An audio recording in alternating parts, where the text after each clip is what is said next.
बाप बेटे की वो जोड़ी जिसने अपनी वकालत देश के हिंदुओं को समर्पित कर दी। अयोध्या से काशी तक हर मुकदमे में शामिल रहे। दलीलें सुनकर जज चौंक गए। मुगलों ने मंदिर तोड़े, ये पढ़ा, फिर वकील बने और सीधा कोर्ट से हक मांगने लगे। बॉलीवुड और क्रिकेट के बाप बेटी की जोड़ियों के बारे में आप खूब जानते होंगे, उनके किस्से और उनके फोटोज बराबर देखते होंगे। लेकिन आज एक ऐसे बाप बेटे की कहानी हम आपको सुनाएंगे जो ना तो बॉलीवुड से है, ना क्रिकेट से और ना ही कोई सेलिब्रिटी है, लेकिन हर हिंदू के दिलों पर ये दोनों राज करते हैं। सबसे खास बात यह कि अयोध्या से काशी तक के मुकदमे में ये हिंदुओं के पैरवीकार हैं। कांग्रेस के कपिल सिब्बल जैसी इनकी फितरत नहीं है। इन्हें तो कोई करोड़ों की फीस भी दे तो भी ये हिंदुओं के खिलाफ कोर्ट में पैरवी नहीं करेंगे। बाबरी मस्जिद के पक्ष में पैरवी के लिए हरिशंकर जैन को मोटी रकम मिल रही थी, लेकिन उन्होंने ठुकरा दिया क्योंकि इनके लिए सच से बड़ा कुछ भी नहीं। इनकी कहानी समझने के लिए आपको राम मंदिर आंदोलन के बारे में थोड़ा समझना होगा। 4 दशक पहले जब विश्व हिंदू परिषद और बीजेपी के नेता राम मंदिर निर्माण को लेकर सड़कों पर हुंकार भर रहे थे, तब काला कोट पहने एक नौजवान अदालत में इस मुकदमे की पैरवी कर रहा था। चेहरे पर हल्की दाढ़ी, माथे पर तिलक और हाथों में फाइल लिए जब भी वो हर तारीख पर अदालत में पहुंचता तो लोग जूनियर वकील समझते थे।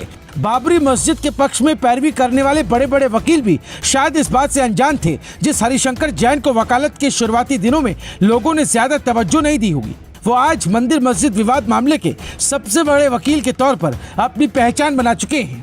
4 दशक का संघर्ष क्या होता है वो हरिशंकर जैन से बेहतर कोई नहीं जानता होगा। वकालत के पेशे में कितना संघर्ष है ये सब जानते हैं, लेकिन साल 1986 में जब बेटे ने जन्म लिया तो लगता है तभी हो गया था कि बेटा विष्णु जैन भी हिंदुओं के पक्ष में पैरवी के लिए बड़ा वकील बन गया। जिसके पिता ही इतने तेज सर्रार हो, उनका बेटा भला कैसे कानूनी दांव पेच से दूर रह सकता है। 26 साल की उम्र में ही विष्णु जैन वकील बन गए और अयोध्या जैसे बड़े मामले में पिता के साथ मिलकर उन्होंने अपनी प्रैक्टिस शुरू की और आज ज्ञान व्यापी मस्जिद से लेकर कुतुब मीनार केस तक में पिता के साथ मिलकर हिंदुओं का पक्ष अदालत में मजबूत कर रहे हैं। साल 1976 में हरिशंकर जैन ने वकालत की शुरुआत की। 4 दशक में एक शानदार वकील की छवि बन गई। अखिल भारतीय हिंदू महासभा की ओर से हरिशंकर जैन ने सुप्रीम कोर्ट में हिंदुओं की ओर से अपना पक्ष रखा। हिंदुओं से संबंधित करीब 102 मामलों में इन्होंने पैरवी की। कई मामले अभी भी कोर्ट में विचाराधीन चल रहे हैं। विष्णु जैन अपने पिता हरिशंकर जैन से कानूनी दांवपेच सीख रहे हैं और केस में पिता की मदद भी ले रहे हैं।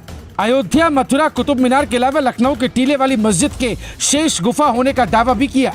संविधान के प्रस्तावना में समाजवादी और पंथ निरपेक्ष शब्द शामिल किए जाने की वैधता को भी चुनौती दी है। विष्णु जैन को भले ही अपने पिता से कानूनी बारीकियां सीखने में मदद मिली हो, लेकिन उनका समर्पण आपकी आंखों में आंसू ला देगा।